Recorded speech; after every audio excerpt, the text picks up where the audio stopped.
Come in! Sir, the first reviews are in for Jivin with Jack. The first reviews for Jivin with Jack are in. Let me hear them. First review. Jivin with Jack is excellent. Really like that Austin fellow. Read the next one. Jivin with Jack was great. Austin was terrific. Read the next one.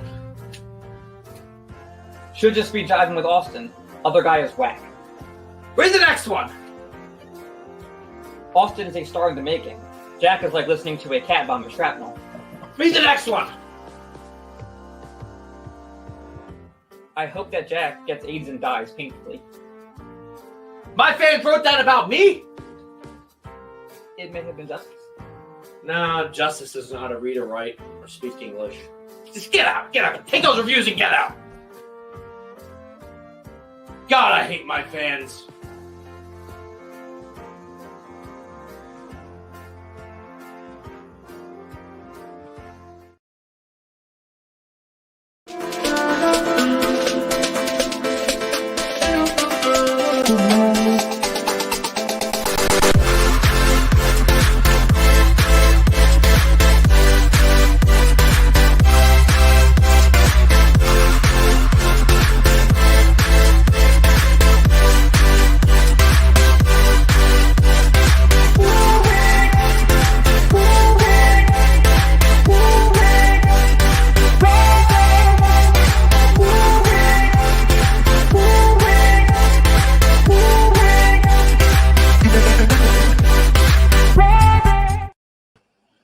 Welcome, ladies and gentlemen, and genders of all ages here on social media in the United States and aflat the globe to our third episode of Jivin with Jack. Folks, we have a lot to talk about today.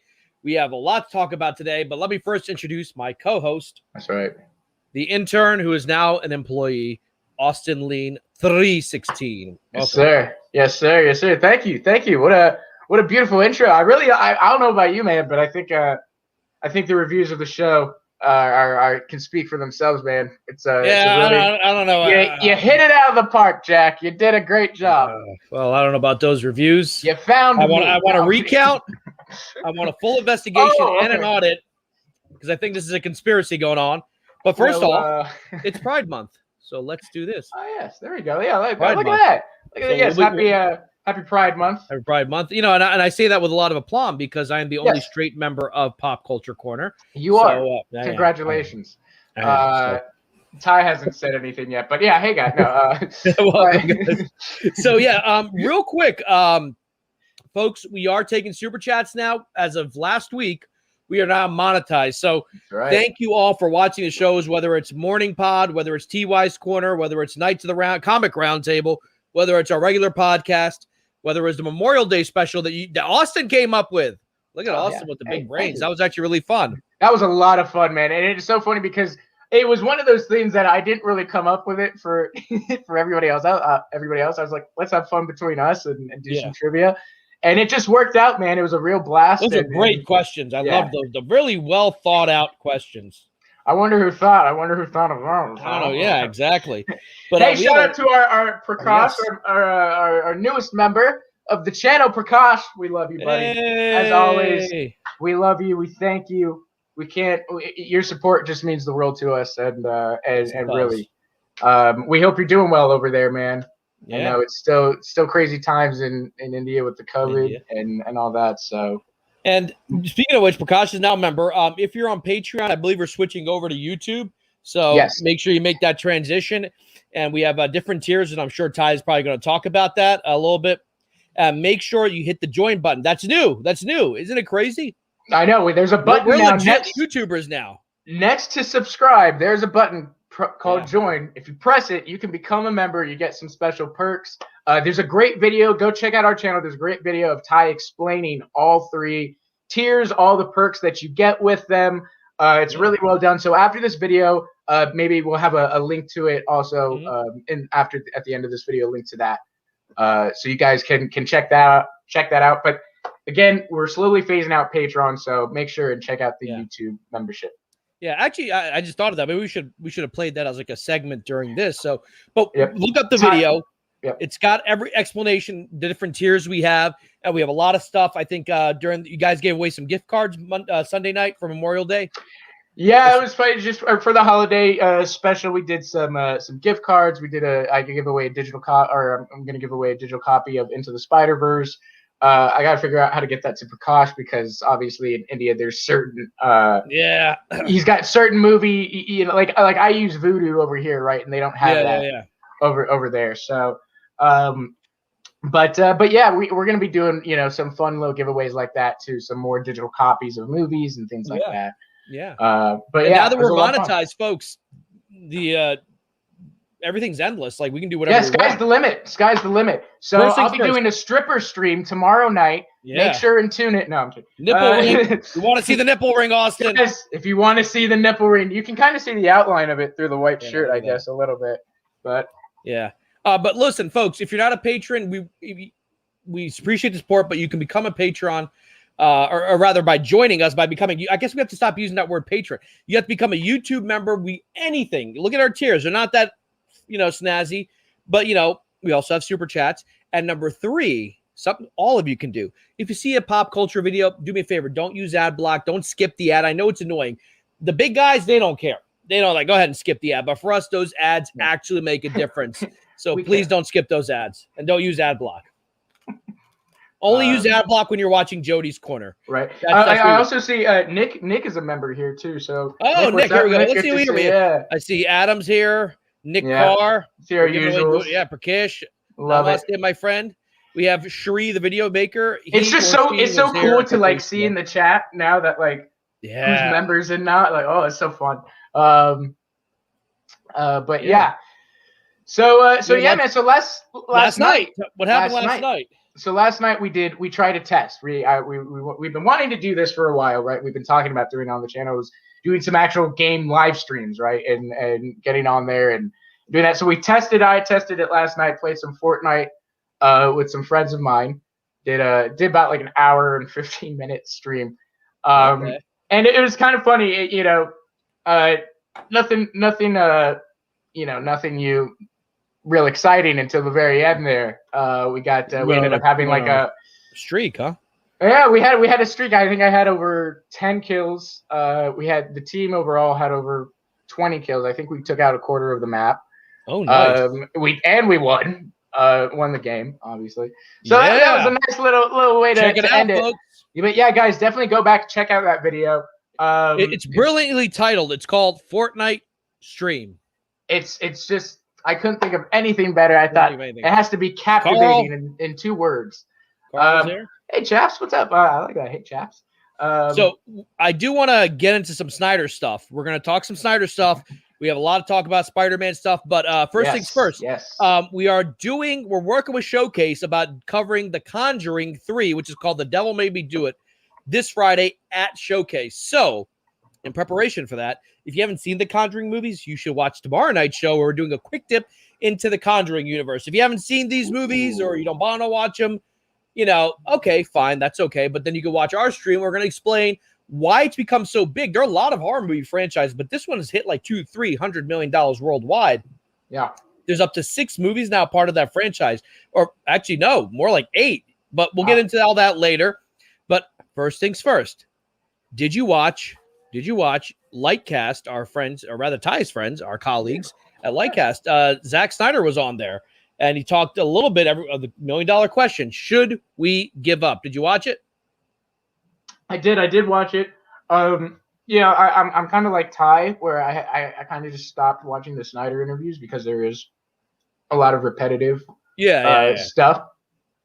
But they did bring up, they did ask him straight up, hey, would you, if Warner Brothers came to you a year from now or whatever under new leadership, would you come back and do Justice League 2 and 3?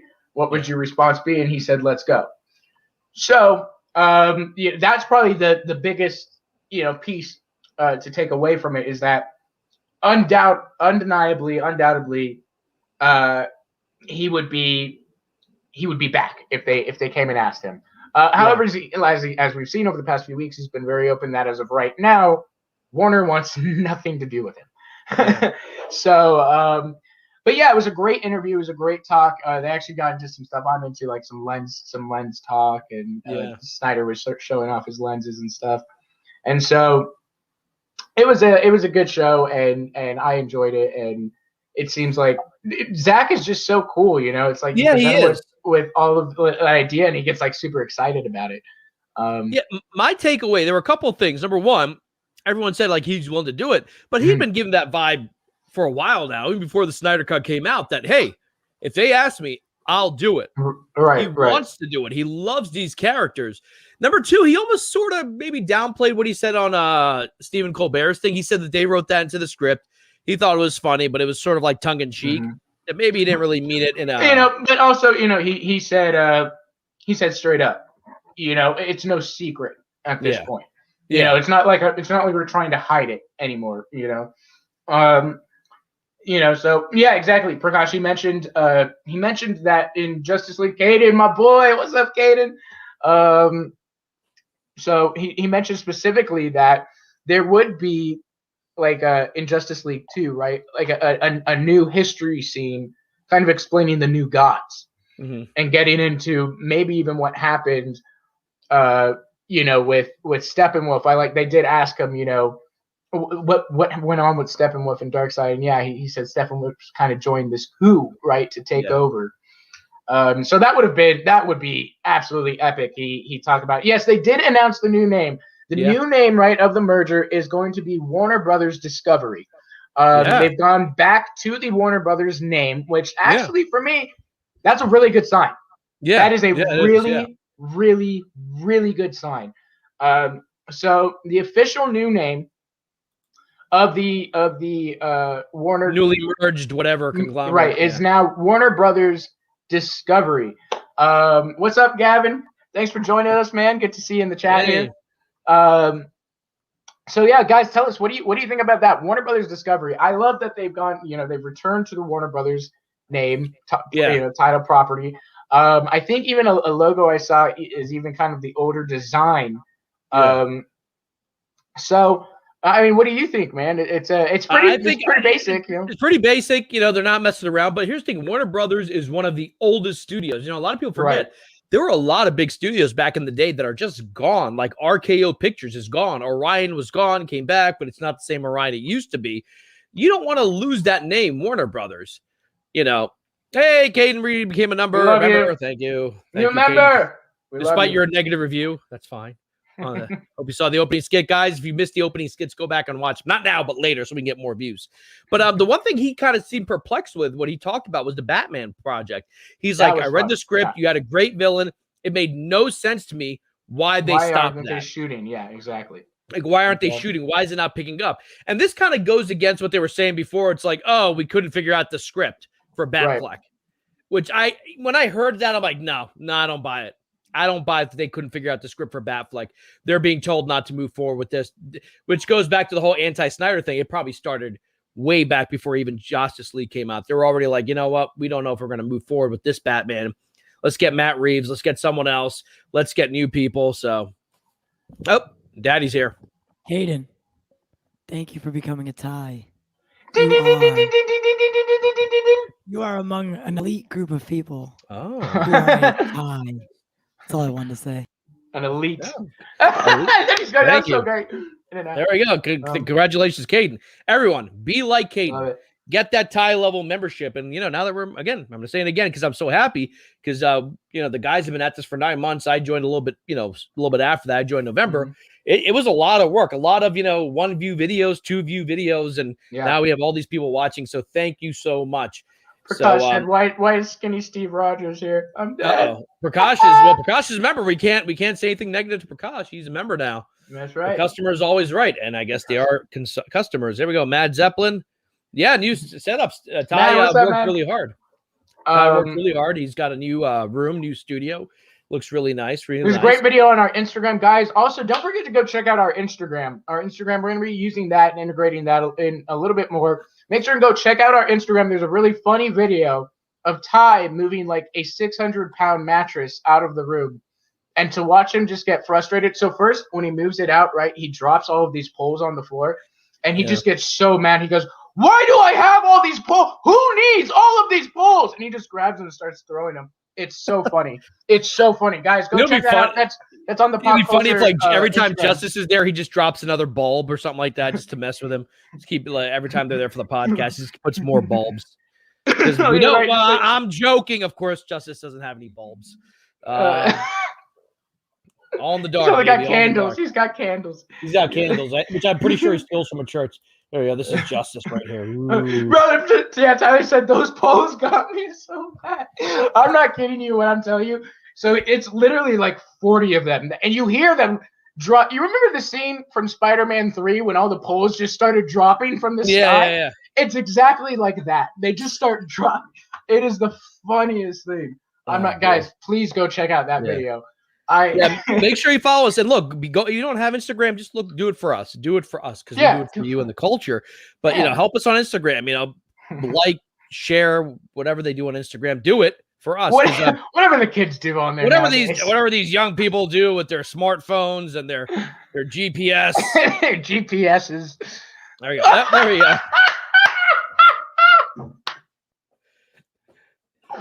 There we go. Guys, go on Instagram and check out the video. Not yet, but after this.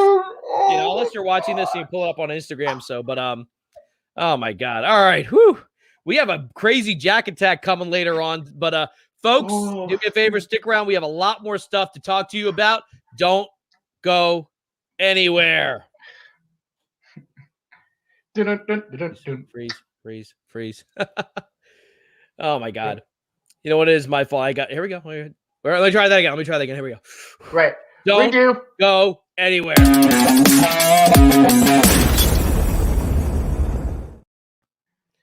There was a glitch in the Matrix, folks. There was a glitch in the Matrix. All right, guys. Real quick. You and Ty talked about this. You guys did a special Memorial Day episode in the morning about sort of the news / fake news / rumor mill about Spider-Man. It's like GTA 6 now. Like every week you hear like something's happening. Right. GTA 6 is coming. Yeah, but guys, all I hear be real. is that we're not getting GTA 6 till 2030. But yeah, no, the rumor mill has been absolutely just crazy this weekend with Spider-Man stuff. The big rumor was that the trailer was going to drop today. And for a second, I kind of believed it because Marvel's had this pattern. If you look at the last few weeks, they did drop Shang-Chi pretty unexpectedly. I didn't expect them to drop. And then a week and a half later, they did drop Eternals trailer unexpectedly. I didn't think we were going to get that until Black Widow, to be honest. Yeah. And so, dude, those polls, I'm telling you, I'm not kidding. Yeah. The polls is going to be a thing now here at the Pop Culture Corner. We're going to refer to the polls and the poll day. Poll day is what it is for Tyler. Like, D is what poll day.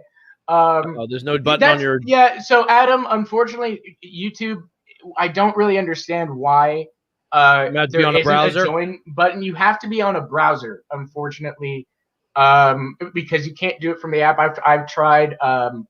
We tried, looking at other people's, and for some reason there is no join button on the app directly. So you do have to go to the browser. I believe Ty does have a link in the description or something for you to click that it will take you. Like if you're on your phone, it'll take you to Safari. And you do it there. It's a pain in the neck, but that's all them. You're right. So if you go to Safari, it might be there. Yeah. I'm not quite sure. I haven't looked into it yet. But a couple of things. Today's his birthday. Tom Holland. Yes, that's right. It's the so people on Twitter. That's right. People, make sure to check the link in the description. But yes, so it's his birthday, and people were expecting, the trailer's got to drop, right? Because it's Tom's birthday. And, he just turned 25. And so it's funny. He's just turned 25, and his character is about to graduate high school. But hold on a second. You like the Tobey Maguire, Andrew Garfield. They were both like 2 to 3 years older than him. I know. I'm just like 29, pushing 30. I'm just giving crap because I saw it on the internet. All right? Yeah. Now they can always explain it that because of the blip. Right. I have to read. They even say they have to redo a year or whatever. So that's the problem with the Spider-Man things. Like, unless you make a movie a year, like you got to keep him in high school.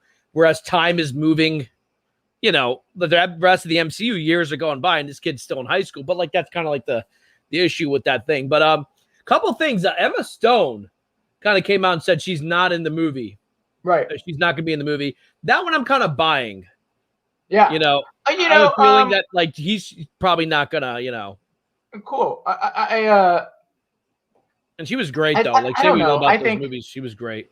I think she might be bluffing a little bit. Everyone, man, everyone's going to be in this movie. Apparently, everyone's going to be. I know. But you know, like even with the whole Andrew Garfield thing, that was so over the top. He went so over the top with it that I was like, oh.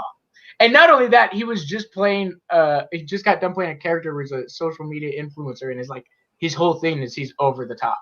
So you know, I think for me, it's a wait and see. I am not putting my expectations that they are in the movie.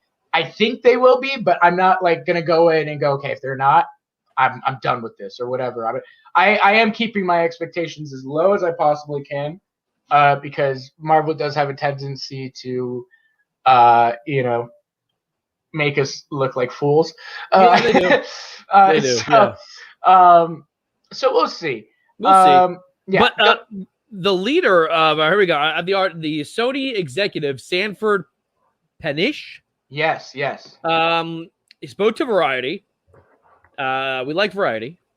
Here we go. That there is a plan to connect Sony's Spider-Man universe to the MCU with Spider-Man 3 possibly. Look at that. That's great writing right there. Possibly. Some more. Opening the door for Peter Parker's alter ego between movies to swing between movies and tangle with different characters as part of a shared Marvel universe. Oh my. Oh yeah. Justin's a big fan of the Android. Mm-hmm. Call them androids because the people who use them are robots. Anyway, yeah. So like, joke. I love you, Justin. Yeah, at least Toby's. Yeah, Toby did go to college. Actually, he graduates high school in the first one. But so this, I'm going to continue the quote. There is actually a plan. There actually is a plan. I know maybe it's getting a little more clear for people where we're headed, and I think when No Way Home comes out, even more will be revealed. Peniche teased while discussing the third Spider-Man film starring Tom Holland.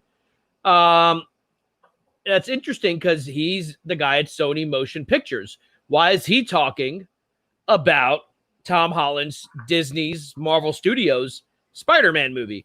Oh, the producer. He would not say that and tease us up like that unless he knew something was going to happen. So then this connects to the Emma Stone thing that maybe, I wouldn't be surprised if they weren't planning all these cameos, but they saw how crazy everyone's going. Like, crap, you know, give Emma Stone a couple million to shoot like a 3-minute scene. You know, Sony does have a track record of giving stuff, and that is the thing, right? Yeah. So I said this earlier. I said I did predict that Holland is absolutely planned to integrate into the Sony universe. They've been pretty clear that like Hardy wants to fight Holland's Spider-Man. Holland wants to fight Hardy's Venom. You know, so they've been very open about those types of things. The president, not in the article we just read, but a few weeks ago said, we have a very, very, very good relationship with Marvel, and there's some very exciting things on the way. This week he goes into a little more detail, and he goes, okay, by No Way Home, you'll have a better understanding. So that just tells me that, look, I've been saying it for a while, that I'm right. You know, Spider-Man is the multiverse movie. Spider-Man 3 will be Marvel multiverse movie. Everybody's thinking that it's going to be Doctor Strange 2. Doctor Strange 2 is going to be the Marvel cleanup movie. Okay. That's going to be him going around and Spider-Man 3 is going to be the breakout. It's going to be the chaos that I am partly, we probably are going to see a lot of characters from different things and a lot of different things, and it's probably going to mean to feel overwhelming. Because they want this movie to be that. I mean, you got to think too, right? After Endgame, these movies just have to get bigger and bigger. I'm sorry, bigger, or at least more. Black Widow and Shang-Chi they're not going to do it. I'm sure they'll get good reviews. They'll make some money. Hey guys, they'll get 99% of Rotten Tomatoes. thank you so much for Hey, becoming a member. Justin. Much I love. love We you. appreciate you. I haven't seen this mother. Oh, we can't curse because we get Hey! demonetized. Hey! I haven't seen this beautiful man in 7 years. Can you believe it? We talk all the time, but Right. I wanted to have him over last summer, but the freaking pandemic hit. But we're gonna have him over. He's one of the most genuine people. I love Justin. Thank you so much for becoming a member. I appreciate it, brother. And he's writing a few articles or two for our upcoming website when we launch that later. Yep. He's gonna be one of our guest contributors. Yep. That's exciting. So yeah, but anyways, look, I think Spider-Man is gonna be this big, chaotic, overwhelming, breakout movie. It kind of makes sense too for Tom's character if you think about it, especially in the MCU. It seems that throughout the movies, progressively these bigger, more traumatic things overwhelming things are happening to him. From the loss of Tony, his father figure, to even you look at Far From Home and this whole manipulation thing, right? He gave his trust over to Mysterio. And he used that, and now he's probably going to have some trust issues going into No Way Home. There's a lot that kind of makes sense for this movie to be overstuffed and overpacked. And I'm fine with that. They need to hit the emotionality of Spider-Man. Like, one of the things I loved about Spider-Man 2, like, Peter was like, screw it, I'm done. Like, they don't really show, like, this stuff weighs on him. His relationships, his life with his aunt, he has a lot of problems as a kid that every kid faces. On top of that, he's Spider-Man. He has to fight Wilson Fisk. He has to fight all these bad guys. He kind of, I wouldn't say breaks down, but like it weighs on him. He's only a teenager. And I haven't really seen that too much in the first two movies. I didn't see a point where he's almost broken, where he's like, there's a lot of great Spider-Man. They tried to do Spider-Mans, something in Homecoming. Yeah. That I really loved the concept. But for me, I didn't feel the emotional is that scene where he's lifting the plane in Homecoming. That's right out of the comics too. Yeah, right. It's straight from the comics. Here's the thing, because I don't like Tom Holland's Spider-Man, I don't agree with how he's playing him as the stupid, annoying kid that you want to punch in the face at high school. I absolutely couldn't have cared less when I saw that scene. I actually wanted the plane to fall. I disagree with this vehemently. I wanted it to crush him. And see, Ty agrees with me. Who's your favorite Spider-Man villain, and how many villains do you think will be in No Way Home? Ooh, so these are the ones that I know we can confirm, right? We have Jamie Foxx as Electro. Yeah. We have Doc Ock. Yep. Right. Alfred Molina's Doc Ock. Confirmed. I don't like those are the two I know confirmed. Mm-hmm. I do think Caden said unsubscribed as soon as I started trash talking Tom Holland Spider-Man. We lost your sound there. Muted myself. There we go. My sister forgot to do her car inspection, and they're calling me like the car's ready. So I was like, I gotta answer. Otherwise, they're gonna keep the car if they don't answer. Right. Yeah, across the street. So that's pretty important. Yeah. But so, anyways, yeah. So I think for me, my favorite Spider-Man villain, I gotta go with man. That's a hard one. That's a really hard one. See, my favorite one, even though he is a big villain for Spider-Man, is now considered more of a Daredevil one, and that would be Kingpin's a great. Wilson Fisk is such a good video. Phenomenal. He is phenomenal. Sorry. You know what? I gotta go. I'm gonna go with the Doc Ock, but Doc Ock's fine too. I love Kraven the Hunter, right? In the comics and the animated show. Yeah. And I would say actually my favorite villain is Venom. Venom. Venom, yeah. Even though the movies are not doing him justice in my humble opinion. But comic wise, that Venom is my favorite. How about I do think we might see Willem Dafoe's Green Goblin. Oh, see, I was about to say that.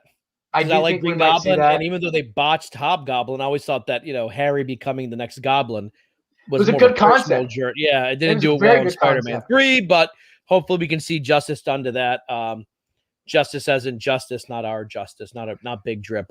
Right. But yeah, man, I think look, I do think it makes sense, right, for this movie, for No Way Home to be kind of like the next Avengers level, right? Movie. The next, you know, It has to be. It has to be because before You, that, you we're can't be gonna have telling the same Eternals. milquetoast stories again like you did in Right. Phase 2. Before that, we'll have Eternals, which we'll see. I'm very, very Well, excited. Eternals looks really for nice. I Eternals. really like that. Eternals is probably one of my most anticipated movies this year, just because of the cast. I don't really know much about them. I watched Ty's video and got that explanation. Oh, I did, yeah. So I'm excited, and I want to go get some comics and get into them a little bit more. But I think this has to be a big movie. Yeah. Has to be a big movie. It has to, and like I said, it makes perfect sense because right after it, Doctor Strange is going to come in to clean up everything. Yeah. He's going to have a lot. I mean, you think of it, that's kind of what else is the Into the Multiverse going to be about? Yeah. If Spider-Man's already breaking it out, he's now just going to have to explain and clean everybody up. All right. Yeah. Look, folks, we have a lot to get to. We have a Jack Attack coming too, and we're going to talk a little bit about The Quiet Place, and we're going to talk about well, our Jack Attack is going to connect very much with cancel culture. I created this Jack Attack, and then later something actually happened between yesterday and today, which we're going to get to. But first, we're going to do another segment, which I used to host. No, I'm just joking. I filled in for a little bit, and we are going to do a new segment of T.Y's Corner. Yeah. Let's take it real soon. You know we got what you need, baby. So take it along. What's going on, guys? What's up, man? Nothing much. Those polls are over, right? They're gone. What is it? The polls are gone, right? Yeah. The polls are gone. But yeah, thank you for having me here today. Thank you. We have some fun stuff to talk about. You got your tinfoil hats ready? Yeah. Yep. Oh, I gotta wait for him. Look at this guy. I tell him to be prepared, and all right.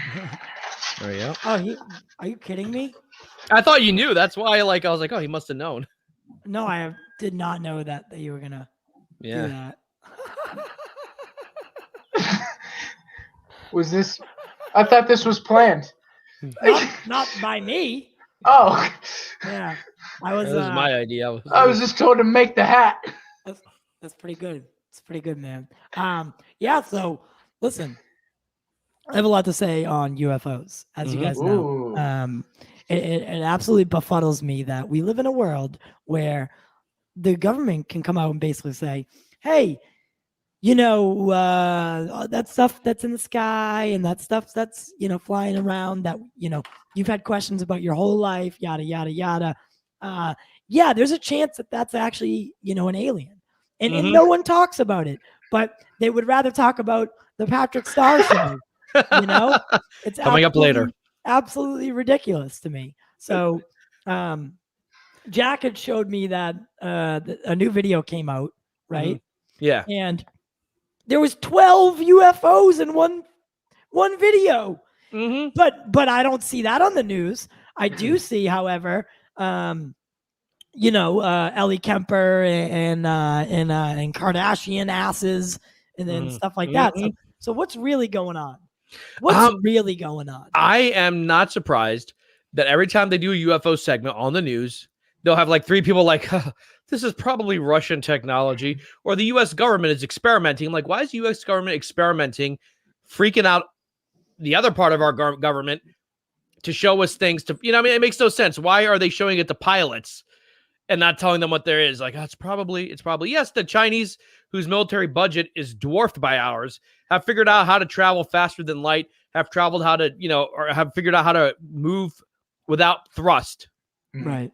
Yeah. I think it's scarier if it is the Chinese, because then we're done. We're like, dude, they're way too ahead of us. If the Chinese and the Russians can do this, like, that's it. Let's all learn Mandarin. Yeah. Let's all get some John Cena in here. Sorry, my camera's on like 480p or something like that. So, there we go. Yeah, no, I really don't get it, and it just like as if Jack knows, I am a huge, UFO kind of guy. Like I'm interested in it. It fascinates me, and and I just think it should be more forefront in the news. And I think that we're letting this go by. And then what is it going to take? What, first contact for us to really wake up about it? Like, oh yeah, there they are. Like, is that what we need? The idea, okay, if this was like 15 years ago or even 10 years ago, and people said, "Ooh, I saw some lights." Okay, well, we don't know what you saw. You might have made a mistake. But 10, 15 years ago, you didn't have smartphones. Now we're seeing so many videos, and now the U.S. freaking government, to be fair, I don't know, you can always trust the government, are saying, hey, we've been looking into this for like 20, 30 years. We pumped 22 million into this, and we don't know what these are. You know what's crazy? Now that I think about it, I put tinfoil hats on the banner before I actually knew that you guys were going to do that. Oh, I thought you saw us doing it in free, like when we're backstage. We were like, I'm thinking about how creepy this is now. Yeah. But yeah, so I mean, I've talked to Jeremy Corbell, who did the Bob Lazar documentary. Yeah. I've talked to a couple other people in the UFO community about coming on the show eventually, and it just seems that I really want to get someone on so we can like dissect it and like get someone's professional opinion on it. Because I'm just like I'm a novice. I don't really know what's going on exactly, but I know something's going on, and it really fascinates me. I think it's like you said, it's a very interesting thing, right? That we live in a society where the news and the government comes out and goes, "Hey, UFOs, we're seeing them every day. We've been seeing them every single day for the last 15, 20 years, and nobody's talking about it. We're all still just talking about Spider-Man. And I love Spider-Man, but don't get me wrong. Like I love talking about movies. I love talking about television series. I love talking about pop culture. But this is huge. Something here, because the fact that I can turn the news on and I don't hear a peep about what's going on, this congressional meeting that's going to happen this month, where basically all the 3-letter bureaus are going to come in. They're going to give to Congress what they know about UFOs, UAPs, and alien existence in general. Yet it's nowhere to be found. It's nowhere on the news. Twitter. We're talking about the same. We're talking about in the same 2 months where Barack Obama confirmed that he was briefed on extraterrestrial existence. We're talking about the same couple months where the Israeli space chief, who's 82, has nothing to lose, decorated man, not crazy, came out and said that the United States government is in contact with this galactic federation of aliens. Like, this is some Star Trek stuff. You want to talk about culture? There it is. Yeah, I mean, it just, you know what pisses or ticks me off a little bit? Our boy, I love this man, Neil deGrasse Tyson. Again, he's like, well, the first thing I want to ask is maybe their sensors are off. How do you know it went from 80,000 feet and did all this stuff? Maybe they're bad sensors.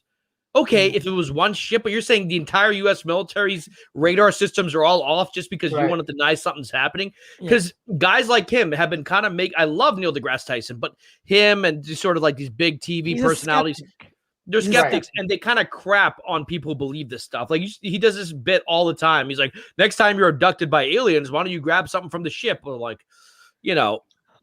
Like that's something you're really gonna try to do. Like you're abducted by aliens. You're looking at a literal another life form, and you're like, "Hey, yo, can I take that bottle of water you got over there, dude?" But like, it's almost like they're parroting the same things, and like he's just like, "Well, maybe the sensors are bad on these. Do you know?" And we're like, and the interviewer was like, "Well, I don't know." He said, "Well, maybe they're bad sensors. That's more likely than these being aliens." And I'm like, And I get it. These guys, they're very critical, and they have been. That's how they've gotten where they are. Right, is to be critical, to question everything.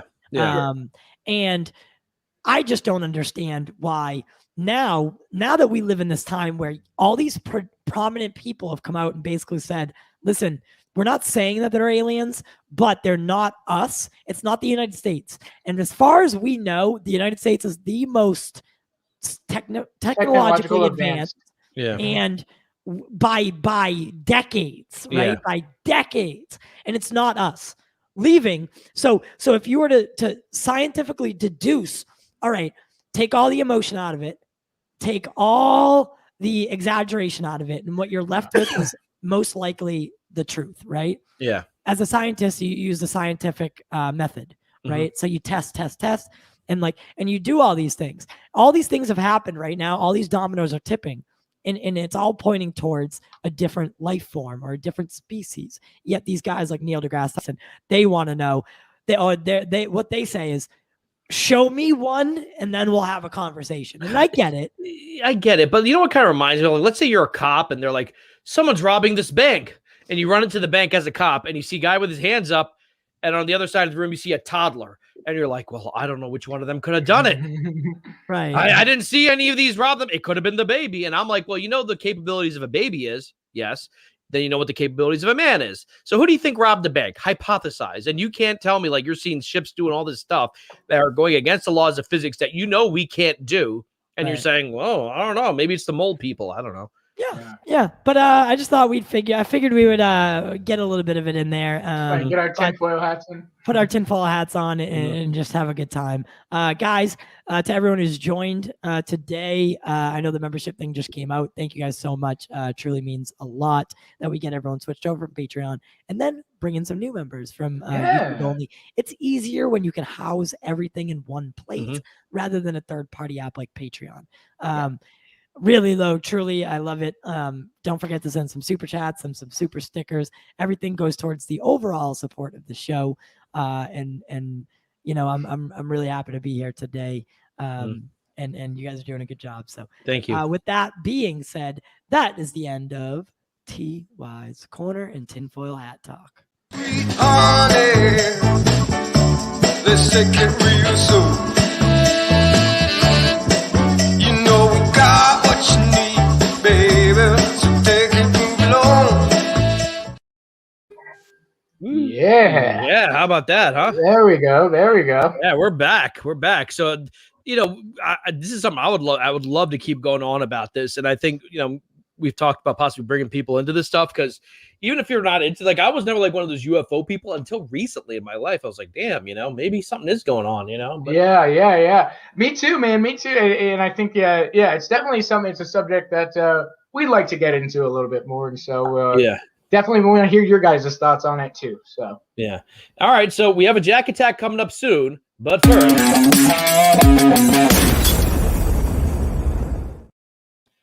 A Quiet Place 2 came out this weekend. I'm not really going to review the movie so much, but it made big money. It did. It's the biggest opening weekend since Sonic, which came out right before the pandemic started. And this is the first time I went to the movie theater. Like, I've been going the last couple of weeks. You know, I saw Wonder Woman in theaters. I saw Spiral in theaters. I saw there was a movie about the Virgin Mary statue. I forgot what it was called, The Unholy. And it was it was like a couple people in there, you know, whatever. This weekend I went. First of all, I did take my mask. I said I had my card. Like, don't worry about it. Right. Yeah. Come on in. Yeah. Don't worry about it. And it was actually, you know, a crowd there. It was actually people there. You go into the theaters and people are actually, you know. I saw a very funny thing. It said,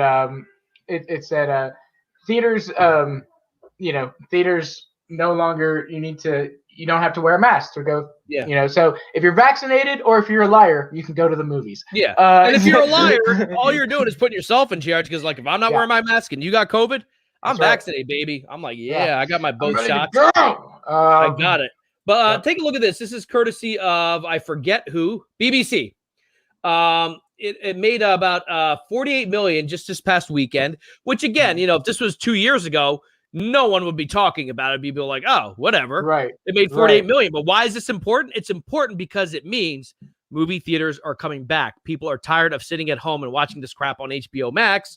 They want to watch this stuff on. So don't worry. We're not going to get into spoilers. I saw the movie. I wasn't a huge fan of the first one. I didn't hate it. I just thought it was okay. But this second one, guys, I really enjoyed it because I kind of got bored with the first one at times. Like, I liked the concept. Like, everyone be quiet. Everyone do the sign language. Right. This one actually had, like, it starts the introduction. I'm not going to say what happens in it. It gives us some answers. Absolutely great. Like, edge of your seat, shocking. And the action is kind of nonstop for about 97 minutes. It's a short movie. Yeah. And I was like, oh, yeah. Remember when movies were only 97 minutes and still could be good and it's not like 3 hours? That was not a shot at the Snyder Cut. I'm talking about other movies that go way too long. But, like, It was short. It was to the point, and I believe AMC's stock went up. Yeah, AMC stock did go up actually. It was packed all weekend. Hey, there you go. So yeah, I mean, we talked about it a little bit yesterday. I mean, this is huge. This is huge, right? I saw something on Twitter. Somebody said it wasn't Christopher Nolan that brought the box office back. It was Jim from The Office. Yeah. And he really did. This was, I remember when the first one came out, and it was a really, really big hit. It was a sleeper hit. And people were, just like you said, there was something about seeing that movie in the theater, experiencing it in the theater with other people. Even though it was silent, it was eerie, and it was just all of these different things that made it such a unique theater experience that I think it's something that people were expecting, even with the sequel, right? Even if the sequel was gonna add some dialogue or do whatever. Yeah. Obviously, I haven't seen it yet. I am gonna go see it this week, but totally worth it. It was fun. Yeah, I still really enjoyed it. I didn't think the first one was that great, but it was fun to be in a theater with people and hear people screaming. Right, and it was not just one person. And, it was just and that's the thing. I look forward to specifically going and seeing this movie for the theater experience that I'm gonna have. I love the first one. I think it's a genius story, along with just the concept of doing it silently. And there's a lot of things too when you do a movie that's silent, besides just not having dialogue, right? The facial expressions of the actors and everything has to be realistic and on point. And it's just So I'm definitely gonna go check it out this weekend. If you are in America or parts of South America, or look up Showcase Cinemas. They're one of the 4 biggest, I think, theater chains in the world.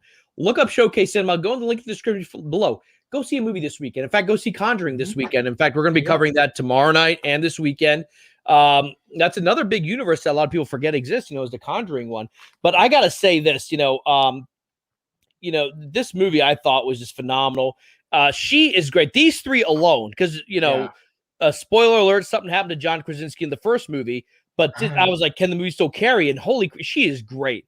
And every situation, like I was thinking to myself, like, how can they keep doing this? Like, oh, they're surrounded by something and can't make any noise. How do you make a sequel to that? Because that was kind of my issue with the first one. This one, I was hooked the whole way through. Every scenario where they go into, there was very much a Last of Us vibe to this, because, they're kind of on the run. They're kind of, I'm not going to give too much away in the story. They have to go somewhere, but like, it's not like, going just 1 mile takes forever, because you got to walk very softly, because if they step on a twig, it makes noise. All these creatures come at you. So like the tension is so palpable. You could cut it with a knife. It was thick, and I liked it. I didn't even like the first one that much, but I liked this one a lot more. Go see it this weekend. In fact, go see it twice, I would say. I loved it, I can't wait. I can't wait, man. You got me and we got new people joining us. We're at 16. Ooh, look at that. Look at all those people. If you're new to the channel, go ahead. If you're new to the channel, thank you guys so much. Thank you for coming in the chat. Say hi. Let us know what's up, what you want to talk about. Guys, do not forget to subscribe, share, like this video, hit the notification button, and lick your screen. Please lick your screen. Tell it you love it. No, I'm kidding. Guys, also, again, anybody who's new that just joined, we now have the join button on our YouTube channel. If you go to a browser, if you follow the link in the description, we will definitely become a member. Guys, shout out to all of our patrons, Caden Reed, Nick DePaula, That One Carlos, Josh Robertson, Ruben K.S. Rivera, Joey B., Billy Robert, Adam Silvestri, Sean Adame, and Susan Sadari. We love all of you. You guys are the best. And we ask, as we transition to YouTube, that you just join us over here on the YouTube membership as we slowly phase out the Patreon. But again, we thank you all so much. Oh. Ooh, did you see Joey? He's not even paying attention. He's not even paying attention. I was like, Oh my God. There's Jody's corner. Listen, one of our videos was demonetized last week because apparently we pushed some content buttons. And I think today's might also get demonetized because we're going to talk about cancel culture. And that is part of today's Jack Attack. So folks, if you saw last week's Jack Attack, it kind of went hard on WandaVision and Falcon and the Winter Soldier. This week, I'm going to talk a little bit about cancel culture. And that's going to tie into something. This was not planned. This is going to tie into something that actually happened yesterday and today. So, folks, trigger warning. Be careful because we're about to have our Jack attack. There we go. And we're going to get canceled. There we go. We're canceled. But this is your trigger warning. Our very next segment is be very warned. We're going to talk about cancel culture, and then we're going to get into Ellie Kemper. Because in my segment, I kind of predicted something was going to happen this week because it was predictable that something was going to happen this week.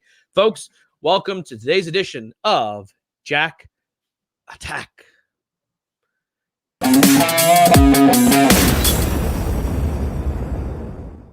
It's time to talk about that one awkward topic that everyone wants to talk about, but is afraid to. Cancel culture. Yes, it's another day, another week. And someone in pop culture somewhere is being canceled because a mob of people on social media didn't like what they said. And for too long, we as a society have been okay with this because at its core, the tenets of cancel culture seem to make sense.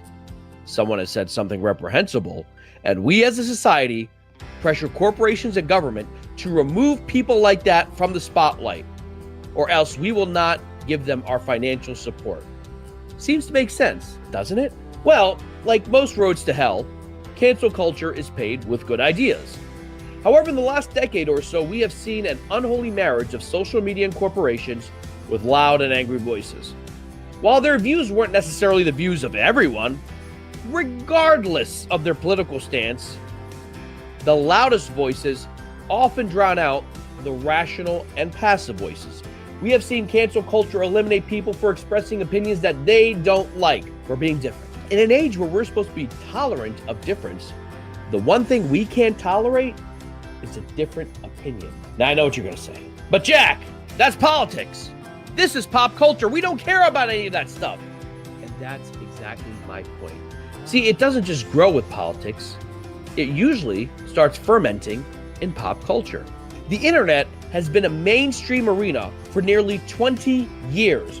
But rather than building bridges and creating forums for an exchange of ideas, it has become a hate-filled cesspool where people bully, harass, and threaten each other. Don't you wonder why violence has been escalating over the last few years? How could this happen in 21st century America, or even this? Well, because it usually starts here. See, the anonymity of the internet is like a breeding ground for anger. And while its vein has been in politics since the very first civilization, it gets a lot of practice on internet forums. Talk to Star Wars fans or even Star Trek fans, or talk to DC fans who hate the Snyderverse, or even, as I hate to admit it, talk to fans who support the Snyderverse. It never stays civil. It never comes to an intellectual commonplace. It becomes a vitriolic exchange of hate, not an exchange of ideas. So once you have put down your angry comments in a thread, do you think it just stays there? Do you think that anger just sits there? No. It lingered. It boils. And it's human nature that we as people at some point erupt. But what's the underlying root cause of this? What is the underlying root cause of all this anger? And what does it have to do with cancel culture? Well, it's simple. We as millennials and Gen Z have a very big problem. We can't accept a point of view that is different than ours. So we seek out to destroy people who don't agree with us. And we are under the illusion that if we remove and destroy that person, we will make the world better. But in reality, we just do it to make ourselves feel better. And I've been guilty of this myself, because no matter how many people you remove or cancel, the underlying issue remains the same. We can't accept different points of view, and we'll just move on to the next person. Take this person. I knew she was a conservative and a Trump supporter well before she popped up on The Mandalorian. I know that many of her views are antithetical to my own, but when I saw her show up on a Star Wars show, do you know how much sleep I lost? 0. Absolute 0. Because as someone who has been mostly thin-skinned all his life, I had to learn the hard way that people will have different views and preferences that aren't my own. Tolerance and acceptance of different ideas are something that we preach, we don't practice. We preach it about religion, we preach it about race and gender, and we should keep preaching it about those things. But if you take two people who don't agree about Star Wars and put them in a room, it becomes just as hateful as any of the violence we have seen in the last few years. But now, I find myself defending someone who I don't agree with, not to save her job or because I think she's hot.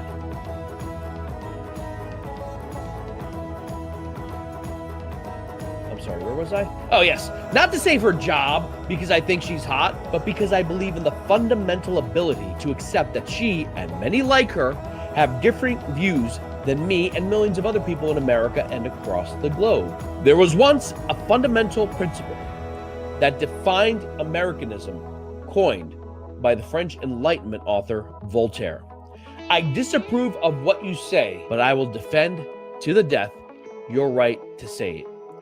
It meant we will disagree over religion, over politics, over ideologies, but you have the right to say it. Take, for instance, this guy. I vehemently disagree with him over Snyder and the DCEU. In fact, I even teased him a bit last week on our show. However, I do not want him canceled, nor do I want him taken down. Why would I want that? Am I so insecure that I can't stand someone having a different opinion than me? In fact, if some of my allies in the Restore the Snyderverse movement were to attempt to take him down, I would gladly stand by him because his right to an opinion is no more or less important than mine. We in pop culture and society in general need a strong therapy session to evaluate why we can't stand others' opinions. I get it, it sucks. My own co-host thinks The Last Jedi is good. I think it killed Star Wars in a way that no matter how great it could become, The Last Jedi did irreparable damage to a franchise that even the prequels didn't. But does this mean that I should have him removed or taken down? No. That's a ludicrous idea, but I see it happening everywhere else all the time. Defending someone's right to an opinion is not an endorsement of that person's opinion. There are many in Hollywood whose opinions and views I strongly disagree with, but I don't want them taken down or destroyed, nor do I even stop viewing their films. You see, art is meant to challenge us. And sometimes challenging work can come from people who are equally challenging. Free speech is a core principle of this idea. But today I see people going after free speech. And yes, I get it. The people who are being canceled hold views that a lot of other people wouldn't accept, including myself. However, what happens on the day when the power shifts, as it always does, and that microscope is focused on you because you said the wrong thing, because you expressed an opinion that the mob didn't like. Remember last week when I showed you these three men? They were killed because others couldn't stand their opinions. Now, I'm not equivocating those great men with the victims of cancel culture, but the root problem is the same behind what happened to them and canceling them. People can't stand opinions that are not their own, and this is not conducive to a civilized society. I'm not done with this topic by a long shot. And I will continue this rant probably in another segment or two, or many more. But I do want to end with a story of something that happened to me. I was at a venue hosting trivia one night and was told by the bar manager not to approach someone who comes here. They called him Nazi Bill. He was an old man approaching 90. I, being myself, went over to talk to him after Quizzo to see if he would play Quizzo next week. What followed was interesting. He admitted that he legit loved Hitler and was a huge fan of fascism. No apologies on his end. I wasn't scared. I wasn't upset. I just knew that what he believed didn't affect my ability to value myself. We spoke civilly for about an hour about freedom, choice, liberty, and a plethora of other issues. We never raised our voices at each other or lost our tempers. At the end of the night, he put his arm around me and bought me a beer. Now, I have no idea if I changed his mind at all. But the fact that he said he believed things that he did, yet we could still have a civil conversation, told me the power of being calm in a combustible situation. And the fact that in the few times we have seen each other since that night, he always shakes my hand. Maybe the lesson is that in order to change each other's mind, or at least begin to affect change, we don't cancel each other, we don't yell or scream or harass each other. We talk to each other.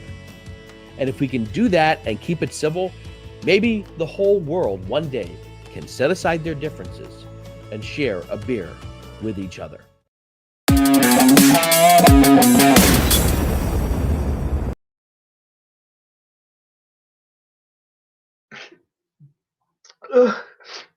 the most beautiful thing I've ever Oh, really? seen. I thought you fell asleep. Oh. Oh my Oh, God. that one went a lot longer, but I was like, I that one was a little bit longer. But yeah, that's my thing on cancel culture, and it goes both ways. You know, there was someone at the Washington Post or the New York Times. She's a liberal who is pro-Palestine, and then the right wingers try to get rid of her. I'm like, wait, hold on, you can't complain about cancel culture and then try to get her canceled. Right. You know what I mean? Whether you agree with that person or not. Well, And I think going hand in hand with cancel culture is a beautiful thing called double standard, right? Yeah. And right, it's this thing that one side can get away with doing one thing, but you know, other people can't. So I do agree with you to a certain extent. I really do. I think you're absolutely right. Sometimes this just gets way out of hand, right? And people should absolutely have the right to voice their opinions, to say, things like that. I think when it comes to people like celebrities, right, or people who have platforms, social influencers, YouTube, whatever you would call it, right? I think there needs to be a criteria, right? Yeah, but who sets that criteria? That's where it gets a little bit tricky. That's where it gets a little I consider tricky, myself right. a liberal, but it's so obvious, and it's very much if you say something anti-left, not even liberal, like that means you're cut out immediately. Exactly. Yeah, I consider myself a liberal too, and there's a lot of things that I don't agree with that the left does. Yeah, but that's why I say liberal, not left for me. Right. But I do think like people, people like Alex Jones, people like Donald Trump, people like these guys who are using their platforms, right, to encourage violence, to encourage groups of people, right, that are violent or neo-Nazis or whatever. Okay, so you talked about that conversation you had with that guy. That's awesome. That's incredible, and I'm actually all for that. Right, my whole thing during the whole Trump war years was that I really, I would really ask people, hey, why do you like Trump? Why did you vote for Trump? I really wanted to know, because for me, right, I just couldn't understand it. I was trying to I was genuinely trying to understand where people were coming from and where, what they were trying to say. However, some of those people for sure should not be on the internet, Yeah, but I put it to you this way. If, let's say, a thought leader, let's say Biden, I put my glasses on, he stole my look.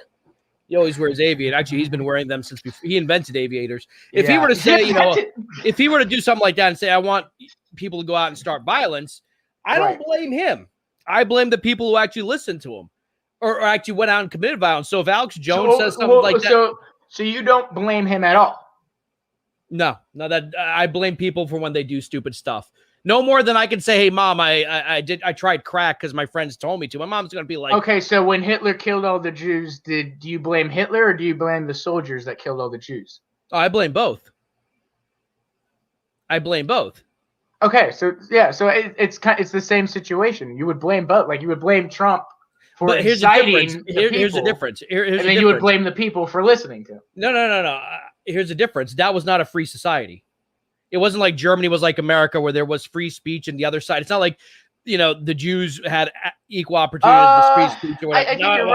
I think you're right. You're right. You're right. So for every Alex Jones you have MSNBC, you have CNN, you have other people that can counter that. Sure, sure. But you also had, look, he had an entire regimen. You're not telling me that all of those people couldn't have just at one point said, hey, this is wrong, revolted, and said no. But so yes, I think it's a blame both situation. Because any of the Nazis or Germans who did stand up to Hitler were immediately killed. And they're kind of going to like, if I stand up to Hitler, I'm going to get killed and my family might get killed. Remember anyone who helped protect Jews during the Holocaust, they were killed. So it's like, maybe it's not like they were complying because they wanted to, they were complying because they were scared. I still don't see how that makes it like in this situation that you don't blame both.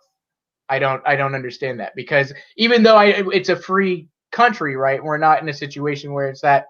I mean, a lot of these people, have like fully devoted themselves to these ideals or to this person but that's on them. It is, like, but it's also on the responsibility of the person as well who has that following. I mean, wouldn't you think that there's a responsibility that if you have a following like that, devoted following like that, there is a responsibility for you as to what you say, how you act, do the thing, good or bad, right or wrong. There's the responsibilities there.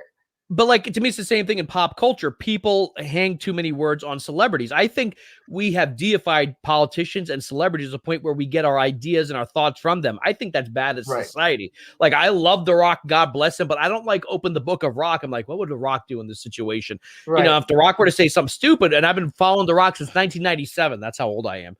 I mean, I was a little kid, but still, like, if Trump incited violence, and I agree to some degree he did, or Alex Jones, I still blame people, individuals, for following that and then engaging in that. Because look, I mean, Trump got 75 million votes. How many of them stormed the Capitol? A couple thousand.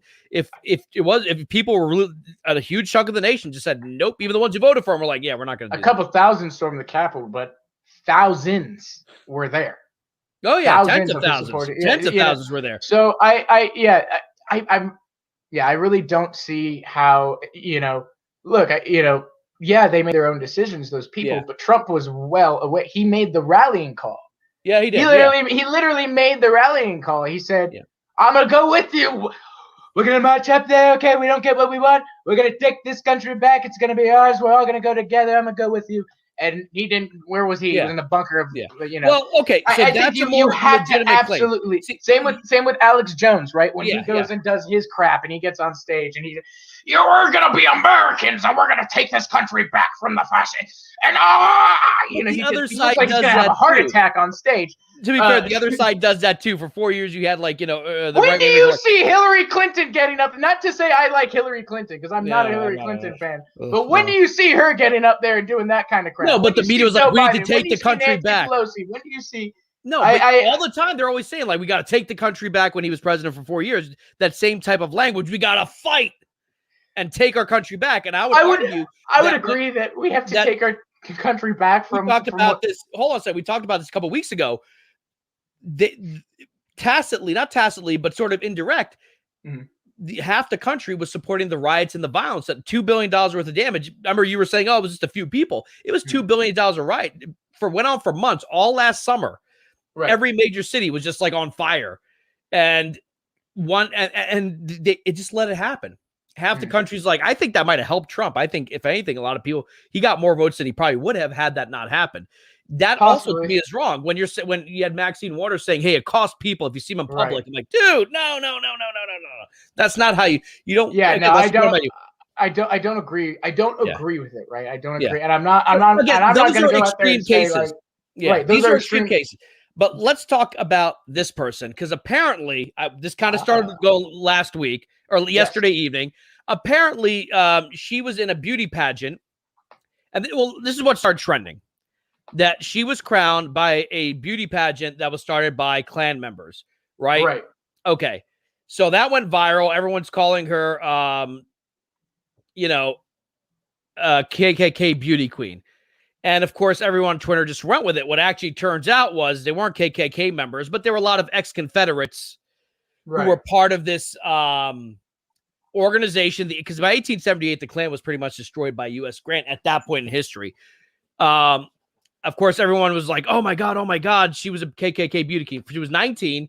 This organization started in 1878, and it was basically rich white people. Apparently, the guy who started went to New Orleans. He wanted to get the Mardi Gras thing up in St. Louis, Missouri. But it started trending like crazy, and this news articles are coming out like, oh, she was crowned beauty queen by the KKK. And before anyone could actually do any fact checking, it goes absolutely viral, and people are talking about canceling her. And I'm like, oh my God, no. Like, can we, you know? So if you remember, Tyler says, I don't know who she is. Who the heck is she? She was on Matt said, is this going to be a quiz or question tonight?